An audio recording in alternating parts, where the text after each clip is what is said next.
240. Let's get to a bonus review, which is Five Nights at Freddy's. And I did do that earlier this year, watching it for the first time, but wanted to revisit it considering they just showed a teaser online for the sequel coming out next year, and I just wanted to see what I thought about it on rewatch. It came out in 2023, is directed by Emma Tammy, stars Josh Hutcherson, Piper Rubio, Elizabeth Lail, Matthew Lillard, Mary Stuart Masterson. And the synopsis is: a troubled security guard begins working at Freddy Fazbear's Pizza. During his first night on the job, he realizes that the night shift won't be so easy to get through. Pretty soon, he will unveil what actually happened at Freddy's. I still stand behind my thoughts the first time, so you can check out that review if you want a little bit extra on this. But to give everybody a refresher, just in case this is your first time hearing my thoughts on it, I've never played the games. To be real, I didn't even know they existed until this movie was announced. I just was never around people who played them. I was never exposed to that. I think the overall idea, the concept, and setting is very interesting, of these animatronics coming to life and terrorizing people, and almost becomes a horror version of Night at the Museum. First time watching it, I thought it was okay. It's passable. I don't think it's gone up that much since then, but it's grown on me some. For one, originally, what intrigued me the most was it was directed by Emma Tammy, who also did the Western horror film The Wind, which I think is very underrated. And I like Blumhouse, as anyone who listens to the show frequently knows. I'm a sucker for these low-budget horror films. This movie, of course, made an insane amount of money at the box office, one of Blumhouse's biggest, if not their absolute biggest hit. Critically, I know fans of the games liked it generally. From what I've read, critics were so-so on it. A lot of people I talked to are straight down the middle. What hurts the movie the most to me, not even knowing that much about the games, but I know that they are quite gruesome at times. The movie is PG-13. So whenever there is the opportunity to be ultra-violent, stylish, crazy, it mostly feels watered down. So the horror, the gore is not nearly as at 11 as I think it could be to really go all out.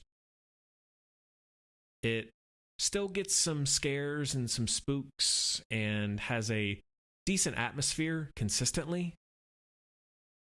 but it never really reaches the heights or even gets near to the heights that it could be, considering all that's gone into it, where it's coming from, and even knowing the body of work from Blumhouse. Nevertheless, I like Josh Hutcherson a lot in it. I don't love him generally, but I think he's pretty good in this, and I think the sister is also quite good. Probably what helps the movie the most, and it feels like something Emma Tammy brought to the story, is this look at childhood trauma. Josh Hutcherson, when he was a kid, he was asked by his parents to watch over his little brother, and then that brother got kidnapped and was never seen again. So Josh Hutcherson was blamed for this, and he's felt guilty his whole life, and that's riddled his entire adulthood with problems. He can't keep a job, he has anger issues, and so it doesn't, it's nothing crazy complex or deep, but I appreciate that it's trying to look at how childhood trauma carries into your adult life, or it can, if it's not dealt with properly. And those flashbacks, those nightmares of him trying to figure out what happened, because he never really got an answer. He never saw the brother, so he didn't know if he was alive or dead. Plus the twist with the eyewitnesses of the other children and how they pop up again at the end. Some good notes.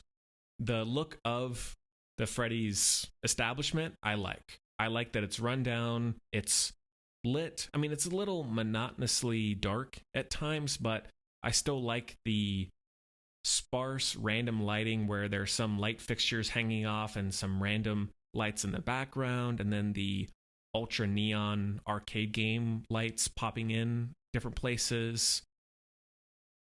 And I only really noticed that this time around. It is shot better than you would normally think, kind of subtly so. The score is very strong.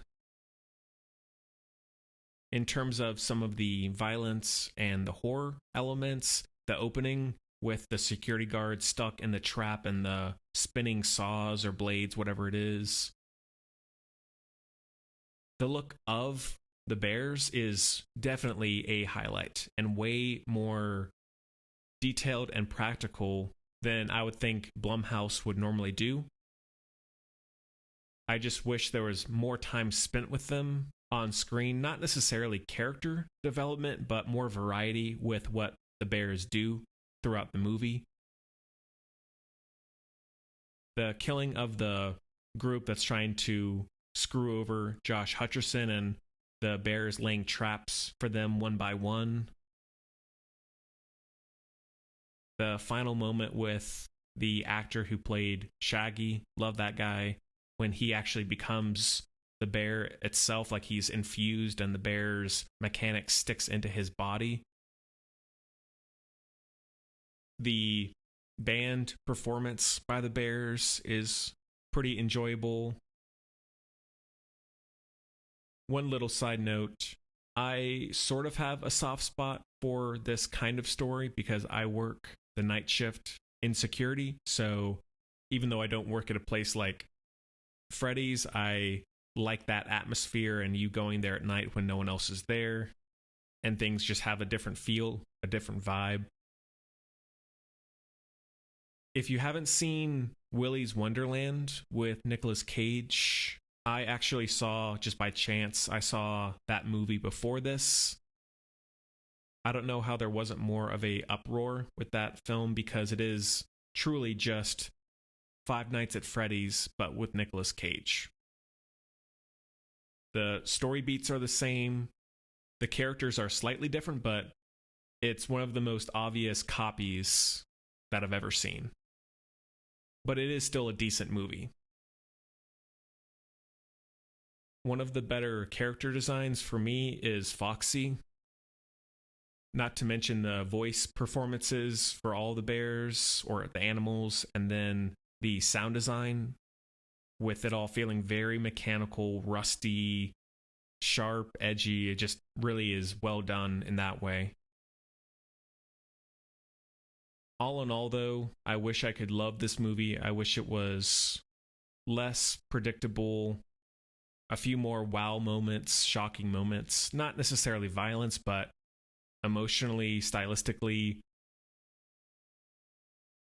One thought I had watching it this time, and it goes into Blumhouse's really signature success story, is that while they do definitely have some great films, they do have a lot of duds as well, but they have an ability to make films that are just average enough consistently, that are just spooky enough to be a easy choice to rewatch, to put on at Halloween, as opposed to a lot of people who may not want to watch like the best of A24, like super deep, thoughtful, epic movies. Instead, there's something like this that's just mindless enough, that gets the job done, that it's no surprise that it not only did well when it first came out, but I see it having a bit of a shelf life. Maybe that's partly because of the IP, but it still has that sweet spot that will help it, at least this is my prediction, to earn a lot more on digital rentals and everything in that realm. So that one is a heavy 3 out of 5.